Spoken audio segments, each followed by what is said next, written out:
Today is a pretty exciting day for a number of reasons. There's rumours of a meeting going on today. I think there's a Cobra meeting going on with our Prime Minister and a few other people.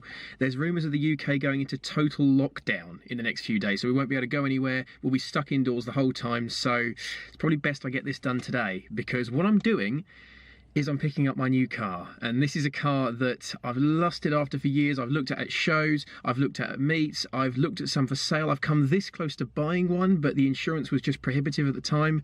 Now it's not though. I've bought a car that I've wanted for years, and I'm so excited. The logistics are a little bit interesting. You can probably tell I'm not in the Seicento, and I'm certainly not in my new car, although bonus points if you can guess what this is.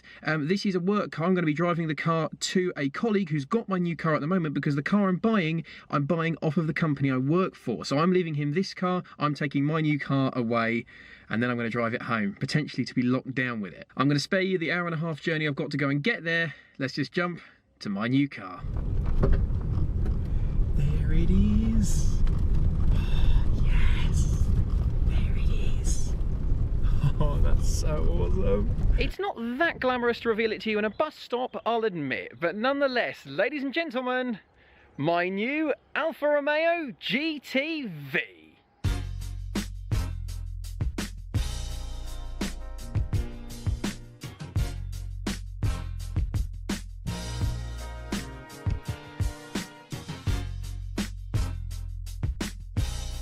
Yep, after years of saying that one day I will buy an Alfa Romeo, I finally have. Welcome to my 1999 GTV Twin Spark. I've driven this car about 2 miles so far, and I'm already in love with it. I own an Alfa Romeo GTV. This is amazing, it's awesome. I've got the black Momo leather, I'm sitting in comfort, and unusually for pretty much any 90s car, leave alone an Alfa, the aircon works and blows cold. So I'm going to be driving home in comfort today.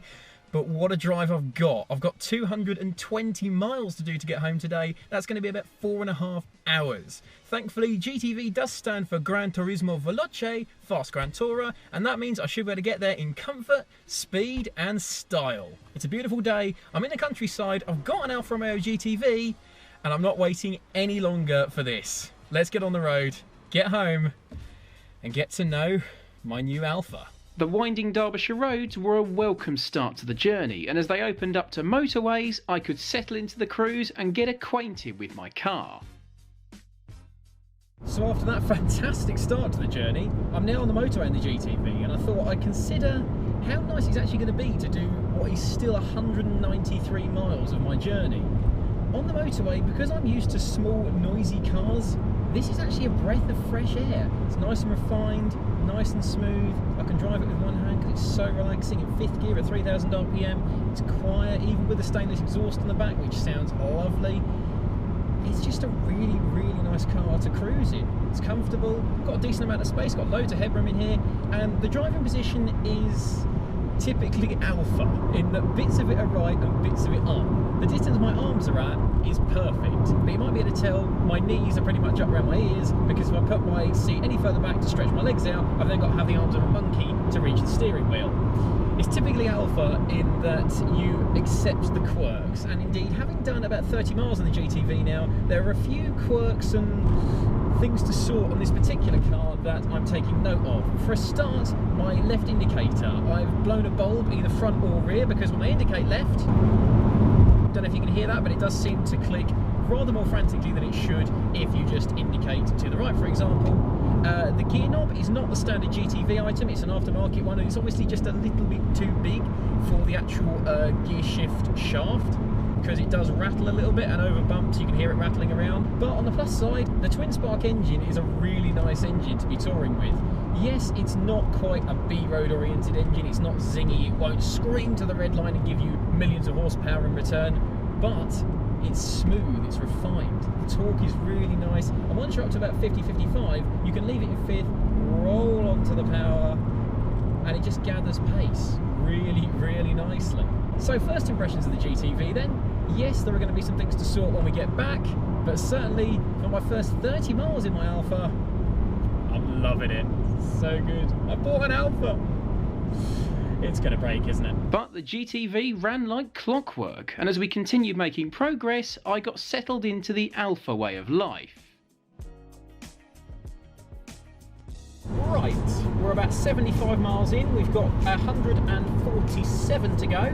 So far, the Alfa's brilliant. I'm comfortable, I'm relaxed, using hardly any fuel considering it's a 2 litre. However, the GTV is now coming down with alpharitis, where it's got inconsistent, irritating little problems. You may remember earlier when I said how the left-hand indicator was flashing faster because presumably I'd blown a bulb either a front, side or rear.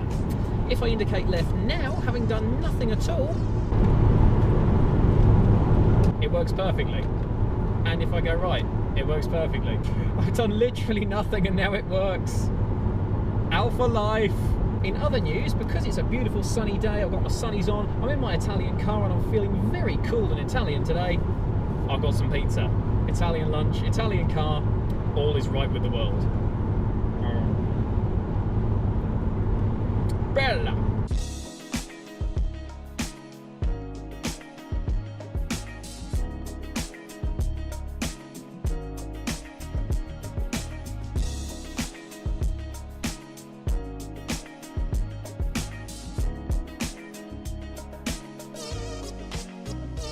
So we're on the N25, we've got just a hair over 2 hours to go until we get home, and I thought at this point I should probably tell you why I've bought the GTV in the first place, because a lot of you will be saying, well, you've got the Sargento, you've got a work car these days, why do you need another car? Very simple reason for that. I've been idly looking at GTVs for years. I've always loved the way they look, I love the interior, I love that there's something a bit different. However, up until quite recently, insuring a 2 litre coupe with a very high insurance group has been almost impossible for me. This particular car has been owned by the company I work for since March of last year, and I've known it pretty much ever since. It was bought for a cheap car challenge and then kept on as a long-term project car where we fixed stuff, improved stuff. It had a new exhaust put on it, had new rear calipers, new power steering pipe. However, because we're buying a load of new project cars this year, including the one that I started this video in, the Alfa is taking up space. It's no longer needed. We've done as much with it content-wise in magazines as we need to. So it was being moved on anyway, and I've been umming and ahhing about a GTV for a little while now, and never was I going to get a better opportunity to buy one than one that was literally right under my nose. And there you have it. I've bought an Alfa Romeo Gtv. I'm just going to say that again.